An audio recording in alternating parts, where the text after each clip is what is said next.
let's move to the presentation we've all been looking forward to. I'd like to introduce Dr. Murray Urowitz, a name everyone is familiar with. He has been a longtime supporter of Lupus Ontario. He is Professor Emeritus, Temerty Faculty, University of Toronto, the Schroeder Arthritis Institute, and the Toronto Western Hospital. He is still involved in lecturing on lupus for Lupus Academy, Lupus Hub, EULAR, and Lupus Ontario. He continues with lupus research in both Toronto and abroad, and he's always advocating the needs of lupus patients with pharma companies. Take it away, Dr. Urowitz. Well, thank you very much. And let me say it's so encouraging to hear all the wonderful work that's been going on over the year and the number of volunteers that are so involved. And I also am very grateful to you all for the work you're doing. So let me just get started here. Can you see my screen?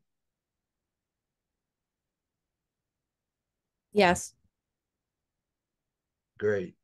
Let me just do one more. Okay. Can you see my pointer moving on the screen as well? Yes. Good.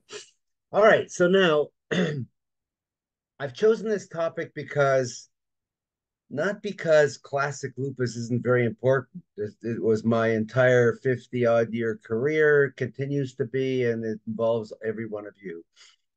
But what I want to say is, no matter how complicated and involved lupus itself is, the lupus that we all know, and despite all of the wonderful new treatments that are now either present or on the near horizon, lupus, if anything, the whole presentation of lupus is enlarging rather than contracting.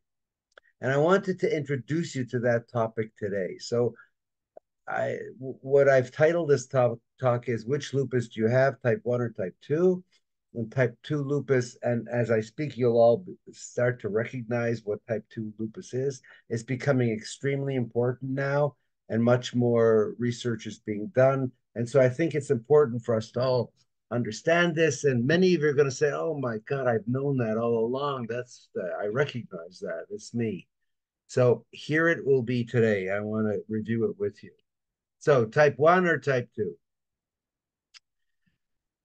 Just as a general introduction, type 1 lupus is the autoimmune disease that you all know about. It causes inflammation in the body, that is, little fires burning in every organ system in your body.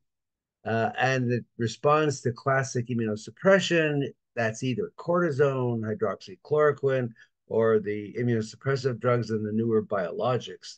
This is the lupus that you all know and that we all know, and I just want to review it in a moment. Type 2 lupus does not have fires burning everywhere. It's not due to autoimmunity, and it doesn't respond to immunosuppression. And despite the fact that people do complain to their doctors, you don't want to take prednisone for that. You don't want to take the other medications for that. So it's extremely important to separate those two forms of lupus, type 1 and type 2. Okay, let's just review type 1 for a minute. I want to show you where we are and how much progress we've made. Why am I doing this? Because I want you to feel confident that research into type 2 lupus, which is now beginning to intensify, hopefully is going to take us down similar paths of success. So let's look at type 1 lupus now, the one that's due to autoimmune inflammation. Okay, so pretend you're in first year medicine. Let me explain to you about lupus that you all know well, and how it evolves and what it does to people. So the basic underlying problem in type 1 lupus is that the patient produces antibodies against her own tissues. That's the problem. You produce antibodies against your own tissues, and that leads to a number of very significant pathogenic problems, that is, problems that lead to disease outcomes. So how do these autoantibodies do their work? Well, let me just review for you briefly. You'll know this in two different ways. Some of these autoantibodies are directed against some of the cells in our body, like our red blood cells, our white blood cells, and our platelets. If an antibody, one of these autoantibodies, and you see I've labeled them cytotoxic, that is, they are toxic to cells. If they get a red blood cell, that red blood cell gets destroyed, and you get anemia or hemolytic anemia. If this antibody is against platelets and it gets to the platelet, it kills the platelet, and you get bleeding everywhere in your body. So that's one avenue that these autoantibodies cause disease. They get cells, damage them, and you suffer the loss of that cell in your body. The second way is a little more complicated and is probably the more important way. And that is the antibody that's produced is produced against your own tissues. Okay. And here, let's take the classic one. You've all heard about anti-DNA antibodies. That occurs primarily only in lupus. These are antibodies against your own DNA. Okay. If the antibody is against your own DNA, this antibody searches out the DNA that's in your system. It combines with the DNA to form a complex. DNA and anti-DNA complex. That complex then circulates around in the body, and it then deposits itself on tissues in the body, in the basement membrane of different tissues. Let me show you an example. Here is a fluorescent stain of your kidney, a kidney biopsy. And all of those green little bumps all along are these immune complexes of DNA and anti-DNA sitting in your kidney tissue. And these complexes, once they're sitting comfortably there, they go about doing their work. And their work is to activate the complement system. This is a series of proteins in the body, which combine one with the other. It goes from complement 1 to complement 9. And in the process of these proteins combining with each other, it strikes a match. That is, a fire breaks out. And that's the result of this combination of these complement components. And that fire that breaks out is called, in medical terms, inflammation. And that inflammation causes damage to the tissue where these complexes are sitting. So that's the kidney. And I'll show you in a moment how that affects us. This is the skin. In skin, you have here your epidermis. That's the outer layer of skin that you see. And the dermis is this part underneath the outer layer. And you see this part here underneath the layer, the outer layer of skin, is multiple cells, all these lymphocytes and polymorphs sitting in this tissue here. Well, if you look over on this side, this is that same immunofluorescent staining, and that is because these complexes have deposited themselves right along this junction between the dermis and the epidermis, and they cause a fire in the dermis. And that fire is a huge inflammation, and I'll show you what effect that has in a moment. Okay, so those are the two mechanisms. The antibodies can kill cells, or they can form a complex and set up fires in different parts of your body. So why does a woman do this? Why would you make antibodies against your own tissues and cause all of these terrible things that could happen? Well, normally, when the body says, oh, this immune system of mine is making antibodies against myself, the body has a protective mechanism. It's called the T cell suppressors. The suppressors These are cells which signal the body to say, hey, immune system, stop. This is not appropriate. You shouldn't be making antibodies against yourself. And that works normally in all of us all the time. In lupus patients, this suppressor function, this is which is supposed to shut you off, is either deficient, missing altogether, or isn't functioning normally. So that even though all of us make a little of these antibodies all the time, we shut them off, and lupus patients doesn't shut them off. Okay, that's the major part. One other thing to look at, and then you will be in third year medicine, and that is the drivers. Not only does a lupus patient lack the shut-off mechanism, she's also driven to do this. And what drives her? Well, first of all, there's genetics. We know that lupus runs in families.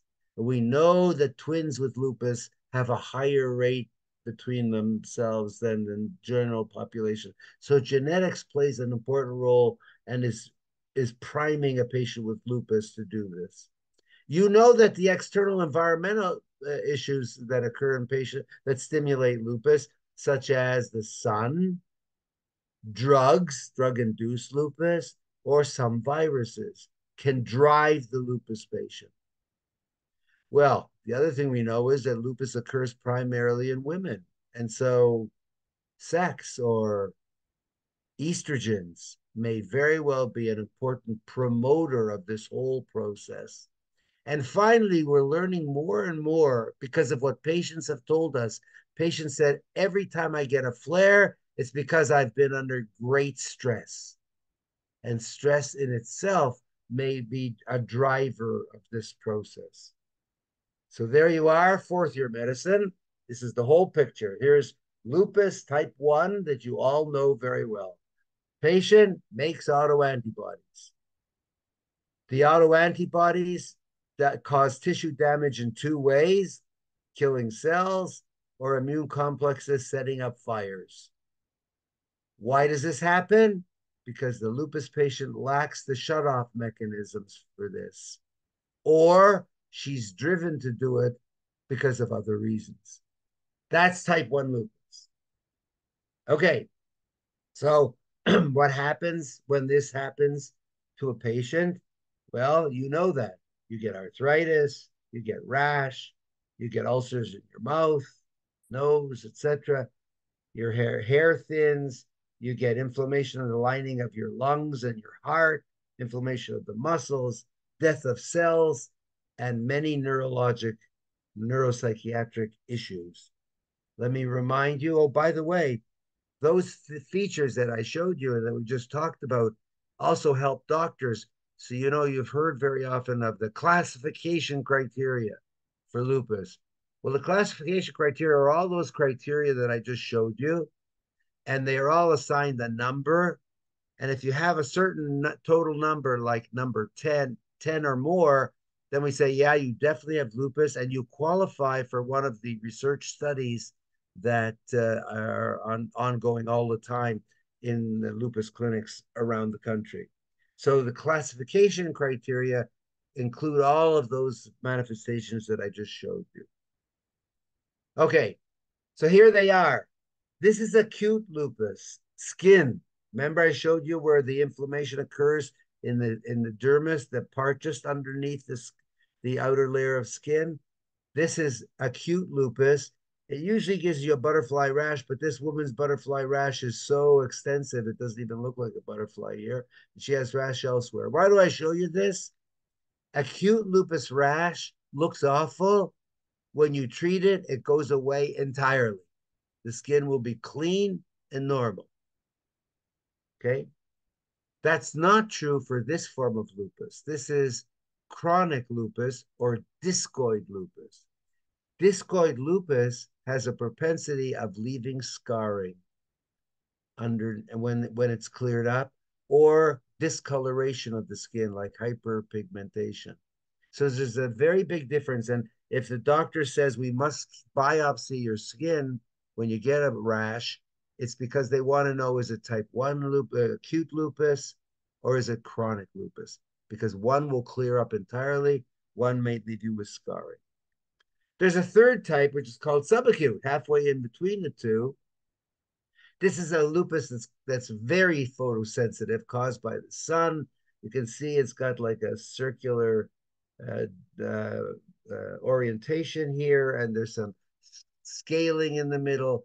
This one is doesn't leave you with deep scarring, but does leave you with skin discoloration, either loss of pigmentation or hyperpigmentation afterwards. So three types of skin rash, and the doctor, if they're not sure which one you have, will ask for a skin biopsy, which is a minor thing, just a little punch can be done in the office, and it can tell you which one of these lupus rashes you have.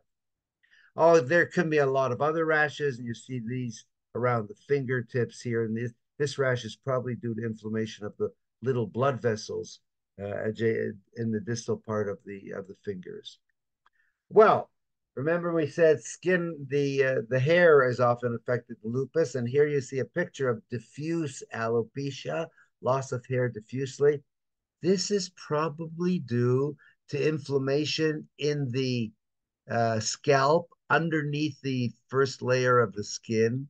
And because there's inflammation in that layer, that's where the hair follicles live. So the hair follicles don't make hair normally because the scalp is inflamed. And so you see the hair that grows out, the abnormal hair falls out easily. So that's alopecia. Remember I said the mucous membrane ulcers inside the mouth? Here's a lupus patient. You know she's lupus because if you look up here, you see she has a butterfly rash face, but in her mouth, you can see there's this denuded area. The mucous membrane is denuded and sloughs off. And these ulcers can be very painful. On the other hand, some of them cannot be painful at all. And the only way the doctor will know about it is to look in your mouth. So make sure that happens on a physical examination. All right, the other things that can happen, I just put this up. It could be arthritis, and the arthritis commonly is in the proximal interphalangeal and the metacarpal phalangeal joints of the hands. So arthritis. Remember I said to you there could be inflammation in the lining of the lungs. That's pleurisy, or the lining of the heart. That's pericarditis. So those are very common features in lupus, giving you heart and lung involvement. This is a biopsy of the kidney, which I showed you before. All these green deposits of the immune complexes that are in the kidney, they occur. And then, of course, in the central nervous system, you've all heard about this. You can have all kinds of manifestations like a headache, a psychosis, a stroke, visual disturbances, etc. The doctor will often order a number of tests to see whether this is true. One of the tests could be a brain scan. Here's a picture of a brain scan. Now just look at this one on the right side of the screen. You see where the brain is functioning normally, it takes up the scan material. So all this part of the brain is functioning normally, here, and here is functioning normally. This half of the frontal lobe, this whole half here, is not functioning normally at all. It's not taking up the scan material. And that's because this part of the brain is inflamed. So you can actually see here where the brain is not functioning well because of inflammation, these immune complexes in the brain. Okay. So I've shown you all the kinds of things that occur and why they occur in lupus type 1. We've made unbelievably wonderful progress. We have a lot of new drugs. We've now got 3 new drugs that have been approved by the agencies, not yet all approved, by the way, by the funding agencies. So we're working on that, and we need your help here. We want these drugs that have been approved by the FDA in the United States and Health Canada here to be able to be funded as well, even though they're currently expensive, but they work and they help. So that's type 1 lupus, great progress. Type 2 lupus. What's type 2 lupus? Okay, remember, this is not inflammation. It's not due to antibodies. You will all recognize some of this. Fatigue, the most common manifestation of patients with lupus. And this is in patients who do not have active lupus. Their antibodies are negative. They don't have inflammation in other organ systems, but the fatigue is overwhelming. The second one, brain fog. I just can't think clearly. It seems like I'm asleep. I just can't discuss things with people. Brain fog. The third one, very important, is widespread pain throughout your body, not like the arthritis of lupus where it affects a joint or two or three or more. This is widespread pain affecting all the tissues of your body. And you know that it's often been called fibromyalgia. What's fibromyalgia? Where you have widespread pain, has to be present for a long period. And then you get tender points throughout your body. So here you see these red little points are tender. They're not joints. The tender points are in the soft tissues, in the ligaments, the tendons, the subcutaneous tissues, and they're exquisitely tender. So that when the physician pushes down on those areas or pinches those areas, you'll jump. It'll be extremely painful. And when you touch a part of the tissues that's not right close to these, right? So you see it here, very tender, but if you punch down here, not tender at all. So it's very localized areas of tenderness and widespread pain called fibromyalgia. And the causes are, again, very still elusive, not like type 1 lupus. Okay, so widespread pain. The third one, and maybe it goes along with fatigue, is cognitive dysfunction. I remember distinctly one of my first patients came in and said, "You know, doctor, I know something's wrong with my ability. I used to do all the financial stuff in the house. Now I can't even keep my checkbook. I don't remember what to enter or how to enter it." So cognitive dysfunction, not able to think as clearly and as productively as previous. Fourth is sleep disturbance, and this is very common. In other words, people go to sleep, they wake up, they may have been in bed 10 hours, it feels like they never slept. And when we do sleep studies in those people, we see that you drift into deep sleep.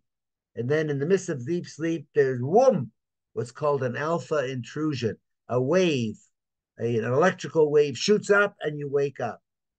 And then you drift down to sleep again into a deep sleep, and the alpha intrusion occurs again, and you wake up. So that even though you've been in bed for 10 hours, you haven't got enough deep sleep. So sleep disturbance. And then, of course, on top of everything else, depression and anxiety. These are very common. They're more common that occur in the general population. They occur even though your lupus is not active at the present time, and you must pay attention. So these 6 features are not due to antibodies, not due to fires in the body, but are very incapacitating for patients. Type 2 lupus. So what causes type 2 lupus? I put 1, 2, 3, 4, 5, 6, 7 questions. We don't know. Not clear at this time. So the first function, whenever there's something unclear, is to describe it. And that's why I've shown you what it is on the previous slide. I want you to think about it. I want all doctors to think about it. And as we think about it, perhaps deeper research will be, and it's already happening, by the way, research into a number of these areas, like the causes of fatigue. And by the way, fatigue may be caused by some brain dysfunction due to some impairment of the transmitters in the brain. Not the same thing as lupus because it occurs even when lupus is inactive, but another kind of dysfunction. So research is already occurring in these areas. And so, yeah, we'll talk about this later. Our job is to make sure that everybody's thinking about these patients in order to draw attention to their healthcare providers, the doctors, in order they can begin to look into studies into these areas, so that we better understand their pathogenesis, their making, what causes them. And when you know what causes them, then you can start to think about developing therapies to overcome those causes. All right, so you've all heard and you've all filled out these forms, patient-related outcomes. What does the patient think about their illness? And when you look at the patient-related outcomes, I think most of you have done the SF-36. It's the one that's done in most of the clinics, or the Lupus Qual done in other clinics. You've all filled these out. Look at what's on the pain. Yeah, it could be arthritis, but it could be that widespread pain we talked about. General health, that is what you think your general health is, could be type 2, right? Mental health could be lupus inflammation of brain, but could be type 2. And then physical and emotional function certainly could be type 2. And then vitality, definitely type 2 most often. So, in terms of lupus quality of life discerned by the patient, many of those things are type 2 symptoms, not type 1 symptoms.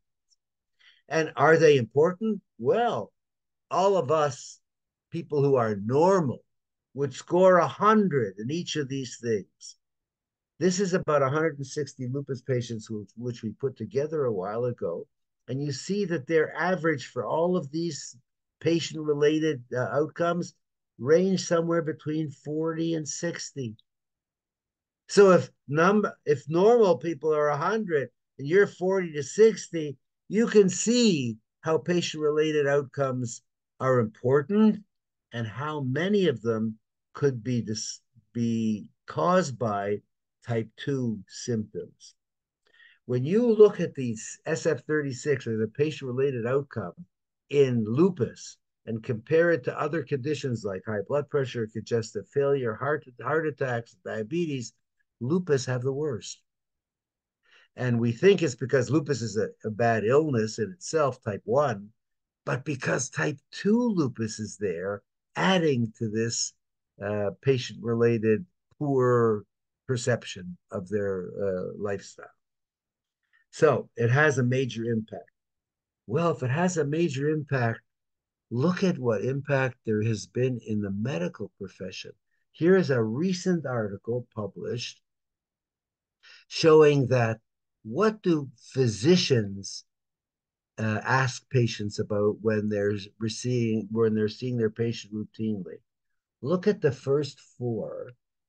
Reduced activity to perform usual activities during daily living due to pain and fatigue. Reduced ability to perform physical activities due to pain and fatigue. Waking up feeling worn out or sleep. Overall fatigue. You see that those symptoms are assessed only by half or less of physicians. Whereas other symptoms, the type 1 symptoms like skin rash and kidney and photosensitivity, they're assessed much more frequently. But these type 2 symptoms are not yet assessed on a regular basis by physicians even. So they're important, but they've got to work their way into our vocabulary more often. So you see here, the doctor generally believe me, I'm not speaking against doctors. They're doing their job. Type 1 lupus is a big enough challenge to any doctor. Okay, so I don't want to be down on doctors. I just want to outline the situations that it is so that we can correct it. Doctors are very focused on the type 1 symptoms that everybody knows about. However, some of them are already cognizant. I've showed you that. Some of them are already cognizant with type 2 symptoms, right? Lupus 2, fatigue, widespread pain, cognitive dysfunction, sleep disturbance, right? So, and then the patient, of course, is very cognizant of this and also cognizant of type 1. We don't have to, that's for sure. When you have a rash, you have kidney disease, you have brain not functioning well, you know that. So that's not an issue. We have to separate it from these symptoms here. So this is the challenge. We want this circle and this circle to be on top of each other so that the doctors and the patients are reporting these two sets of symptoms and saying which ones are type 1 and we should take cortisone or other pills. Which ones are type 2, which we should not take prednisone or other immunosuppressive drugs for. So what is our doctors and patient job? What is our job? First, we should ensure that the encounter, the patient-doctor encounter, is set up to elucidate both types 1 and type 2, overlapping those two circles that I just showed you. The type 2 symptoms now, type 1 will be assessed, that's for sure. That's the doctor's role. We know that well. But type 2 symptoms should also be assessed and addressed. And this is just some hints, you know. First of all, if you're waking up with pain and fatigue and not able to function normally, you may have to change your lifestyle. You may have to not do the same 8 or 10 hour job you were doing before, as well as being a homemaker, et cetera, et cetera. So lifestyles changes, and that may involve discussions with the social worker, with the lupus nurse. And so more and more lupus clinics are involving all other healthcare professionals in their clinic area to help with these functions. When we have cognitive dysfunction or anxiety and depression, then discussion with a psychologist or a psychiatrist is extremely important. In our clinic, we have psychiatrists and psychologists that are associated with the clinic, and they know lupus patients, and they know about like type 1, type 2, and so they know how to deal with this. A neurologist may sometimes be important, you know, when you have weakness and pain, and is it due to fatigue, or is it due to some neurologic problem?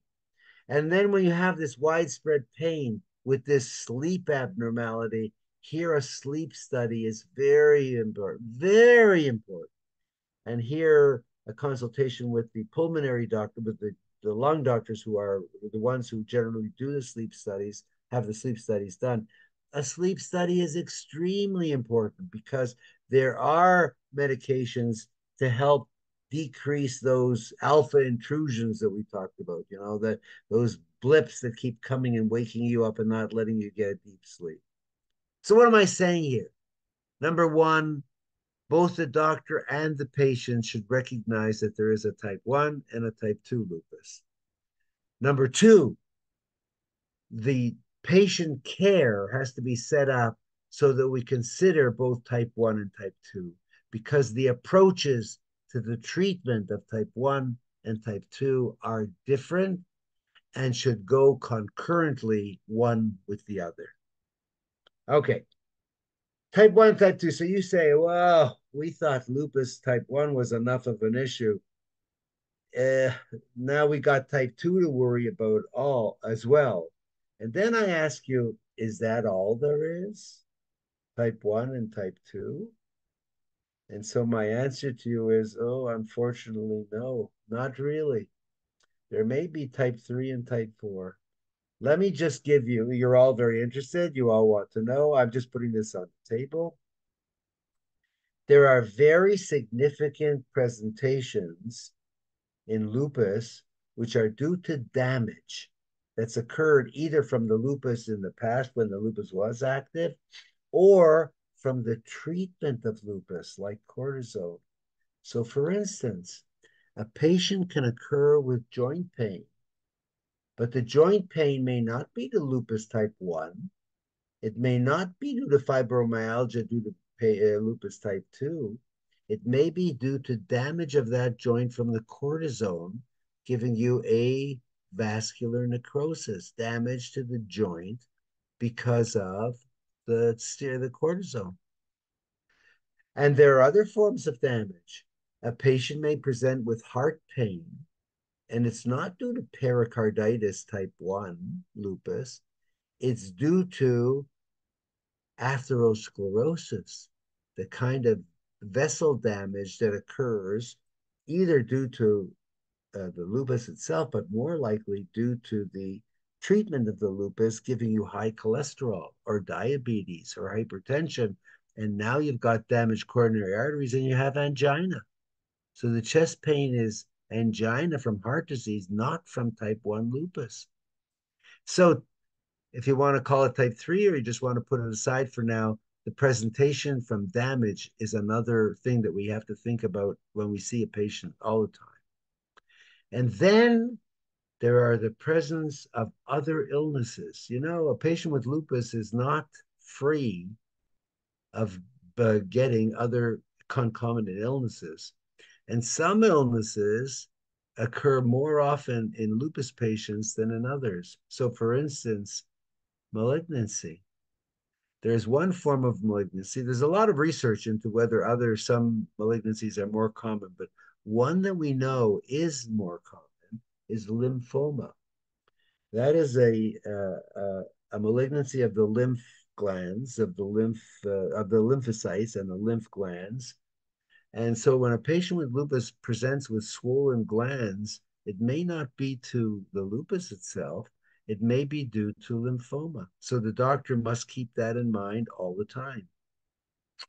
The other thing is when a patient presents with very dry eyes or dry mouth, or they present with other kinds of arthritis, it may not be lupus.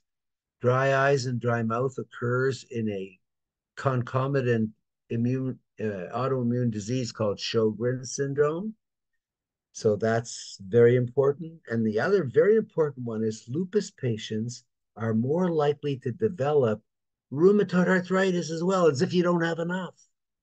As a matter of fact, this even gets its own name. It's called rupus, rheumatoid arthritis and lupus. Why do we have to know that? Because if you get arthritis with lupus and you treat the arthritis goes away and you're not left with damaged joints. If you get arthritis from rheumatoid arthritis, you will get damaged joints. So the doctor must say, am I sure the patient has only lupus, or is this a crossover with rheumatoid arthritis as well? And then the final thing is osteoarthritis. That means damaged joints. And I told you already, you can have damaged joints from the cortisone damage to joints, or you can get osteoarthritis because all of us get osteoarthritis when we get to be 50 or 60 years old. So don't confuse osteoarthritis with the arthritis of lupus. So those are the other illnesses which can confuse type 1 and type 2 lupus, right? Either the damaged lupus or other illnesses which occur in our patients. So take this, just tuck this away. Don't bring this up because we've got enough to talk about with type 1 and type 2. But all of you, tuck it away in your minds. There are other things that we all have to think about all the time. So there you are, type 1, type 2, and very quietly, maybe types 3 and 4, which we could talk about in the future. There you are, and I'm happy to take questions for the last couple of minutes.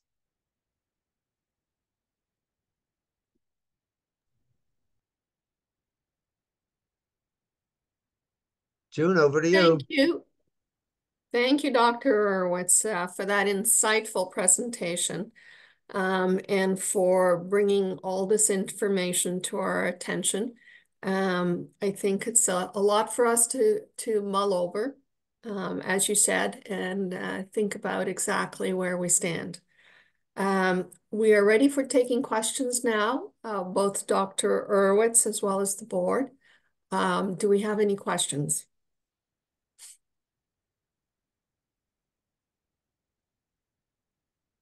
Information overload, right? Yeah. Well, I think I would like you to focus on, and then I'll start on type 2. So if you have any questions about type 2, the things that I know you all experience, fatigue, brain fog, cognitive dysfunction, all of you, I'm sure, have experienced some measure of that, the type 2 lupus. Kathy has asked, she says her lupus clinic is not, will discuss type 2 symptoms. How does she get them to listen to what those are? How can she advocate for herself? Yeah, that's very important. Well, it's now much more accepted in the medical literature. The concept, if you say type 2 lupus, most rheumatologists, and I don't know about general doctors, but most rheumatologists will know what that is. So you say, but doctor, this is part of my type 2 lupus, isn't it? In other words, bring it to their attention. And hopefully, if they don't know about it, then and you are bringing it, you can tell them you heard it from me. Oh no, don't maybe not. And then maybe they'll look it up. But you see, you need other facilities in the clinic to treat type 2. You need other healthcare professionals, and the best way is make a referral to somebody you think is interested, and then a second, and then a third. And as they start seeing these referrals, they become very interested, and they become part of your clinic. So you're right; it's difficult to start with. Be persistent, and hopefully you'll get their attention. Not an easy job, but I told you, remember that second or third last slide said, what is our function? Our meant doctor and patient. Both have to make a commitment here.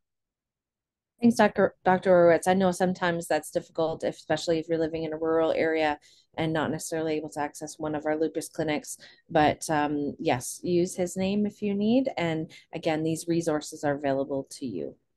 If I could just enlarge on that, if you're in a peripheral, and I understand this, peripheral clinics don't always have their specialists on hand, but they have very good doctors. So if you could get a referral for a consultation, just for a consultation to one of the central clinics, not that they take over your care, but that they made a referral and they say in their referral, this is a type 2 symptom and it should have ABC, that will give some help to the peripheral clinics, to understand what type 2 is and what kind of other help they need. Great, thank you. Heidi's asking, what are the three types of rashes? So the three types are, I told you you're going to be at the end of fourth year meds at the end of this. So I put them in so you'll see them. There are three types because they have different outcomes. Acute lupus, which is by far the most common, is the one that can occur anywhere in your body and it can be very widespread. It looks awful. Just take heart because when you treat the lupus, simply even with hydroxychloroquine or maybe a small dose of prednisone, it goes away, leaves nothing. So that's acute lupus. Chronic lupus is a kind of lupus which is a more severe, more significant, and it causes damage in that dermis layer of the skin, and so it leaves with scars. So where you have the lupus, you'll see pitting of the skin and scarring, and discoloration, etc. So that's discoid lupus or chronic lupus. And halfway between acute and chronic, you have subacute, and I showed you that one that's very sun sensitive and it's on the body. And for doctors, it's also associated with a specific antibody called the anti-Ro antibody. And when it goes away, it does go away, but it also leaves you with some pigment changes in the skin, not pitting and scarring, just a little whitening of the skin or sometimes a little hyper darkening of the skin in the areas of the rash. So acute, subacute, and chronic. That's type 1, remember. Should patients ask for sleep studies if they haven't had one? Well, if fatigue is a main problem or widespread pain is a main problem, I would definitely say, would this be helped by doing a sleep study? Again, advocating for yourself is really important. Absolutely. And I would say if someone comes to me complaining of fatigue or widespread pain, the fibromyalgia, I always order a sleep study. Right. Um, can patients have type 2 lupus only, or do patients have the type 2 and type 1 concurrently? You had a diagram that kind of showed that mixed part. Is that what you Yeah. meant by that? No, I mean there I was talking about where what the doctor and the patient perceive. Okay. No, if you have to, you can have type 1 and type 2 concurrently, right? But you don't have type 2 without type 1. Type 2 is if you have widespread pain like fibromyalgia, but you don't have lupus, then you have fibromyalgia, you have widespread pain, and you have to treat that. But it may very well be, it's a very perceptive question, by the way. It may very well be that type 1 lupus predisposes you to getting type 2. And why do I say that? Because certain other conditions also predispose you to having a type 2 kind of syndrome, like infectious mononucleosis. You all know that. When you get infectious mono, you're very tired and you're very got swollen glands and you got fever, and then that all goes away. But the tiredness and not able to work, etc., can last for months. So that condition, mono, which is caused by the Epstein-Barr virus, so it's a virus, can predispose you to type 2 symptoms. So we think that lupus, the immune system going crazy, can predispose you to later type 2 symptoms. Then the type 2 symptoms can stay and the type 1 are gone. Your lupus is gone, but the type 2 is still there, right? Now, when the patient first presents and say they have fatigue, you say to yourself, oh my, is this fatigue due to type 1 or type 2? And that's more difficult. So the first thing you do is treat the type 1, get it under control. And if the fatigue's still there, you'll know that's type 2 fatigue, right? In other words, the type 1, if you treat it, everything should go away. If it doesn't go away, you've now lapsed into type 2. So we think that type 1 predisposes you to getting type 2 symptoms. That is fascinating and just proves how complicated this is, not only for you as the healthcare professionals to understand through research, but for us as patients, especially Absolutely. when we're in the midst of these things to fully understand. So we really thank you for your advocacy and your ongoing research and your willingness to educate us in our community. We're really appreciative of that. My pleasure. Um, Danae asks, should people with lupus have a dermatologist in their care team? Oh yeah, well, we certainly do, and that we have a number of publications, some led by the dermatologist, some the dermatologists on board, because their skin, the two most common type 1 symptoms are arthritis and rash. So arthritis, the rheumatologist is great at arthritis. Now, rash, the rheumatologist is very happy to have the skin doctor there to help them say, is it type 1? Is it acute, subacute, or chronic? And what are the new and best treatments for skin rash? So, yes, a dermatologist is a very integral partner in the lupus care. Okay. By the way, if you always get referred to the same dermatologist, they become an expert. In other words, they do their own studying, etc., and look it up. So choose somebody who's going to be you think could be a real ally. This is for doctors now. A real ally as a dermatologist, and refer all the patients to them, and they'll become the experts then. Yeah, absolutely. And in that too, in the whole advocating for yourself situation, if you do get referred to a dermatologist, say from your GP, and they're not taking your concerns seriously, you have the right to ask to be referred to someone else because, it just might not be the right fit for you. But we can always advocate on our own behalfs for those kinds of fits as well. So don't give up there. Well said. Remember, the doctor-patient relationship is both sides. The doctor has to be happy, the patient has to be happy. And if the patient's not happy, you are entitled to have a different consultation. Absolutely. Jillian has a lovely comment about you. Dr. Urowitz has been absolutely amazing in my life. This is Jillian Cooper with Lupus, and I just wanted to say thank you. Thank you, Jillian. Um, We have one more question. Linda is asking, is Plaquenil helpful for type 2? Yeah, that's so interesting. You should ask that, Linda. The answer is no, as of now. But you know what? You know that our approach now is to keep people on Plaquenil for as long as possible. In many cases for life, as long as it stays safe. And there are ways of making sure it stays safe. So the reason we're keeping people on long term is not because we think it works on type 2, but because it prevents type 1 from coming back, right? So I think that what are going to be the best treatments for type 2 is going to depend on, when I can give a talk, remember that first part where I told you about the antibodies and the immune complexes? When I can give a talk about type 2 with the same kind of information, then I'll tell you which treatments will work for that. And until we really can break down what causes each of these type 2 symptoms, it's I don't think by the way, if you come in complaining of fatigue and you don't have anything else, don't get talked into taking more prednisone. More prednisone will make you feel better for a week because it'll hep you up, and then you'll go right back to where you were, and you'll have more side effects than the prednisone.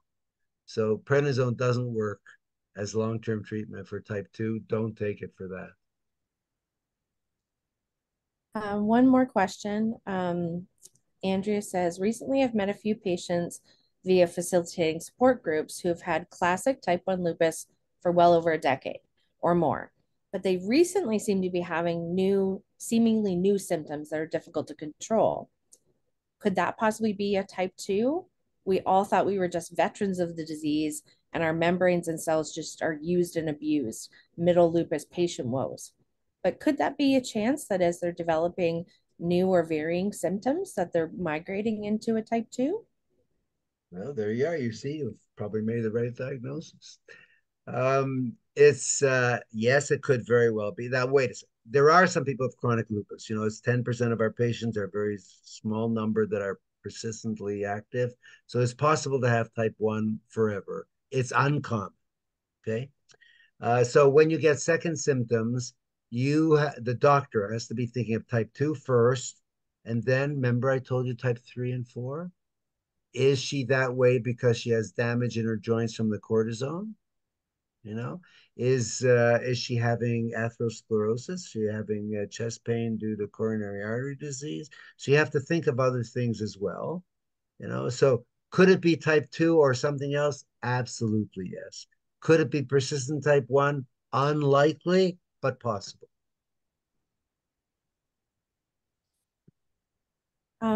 I know people are interested in this information that you've shared, and I just want to let everyone know that we will have this information available as a webinar, whether it's from today or a future thing. So you'll have access to this information to share to other people as you need.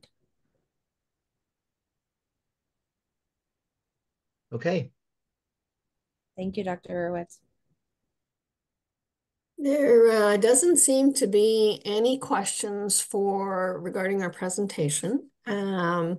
As usual, Dr. Urowitz, you've stolen the show. So we thank you very much for being able to make time to present to us. We always appreciate how much support you give us. And now I would like to thank everybody for attending. I think I really appreciate you all taking the time to hear about what we've been doing and what our plans are for the future. Thank you very much. Thank you. Bye-bye, everyone.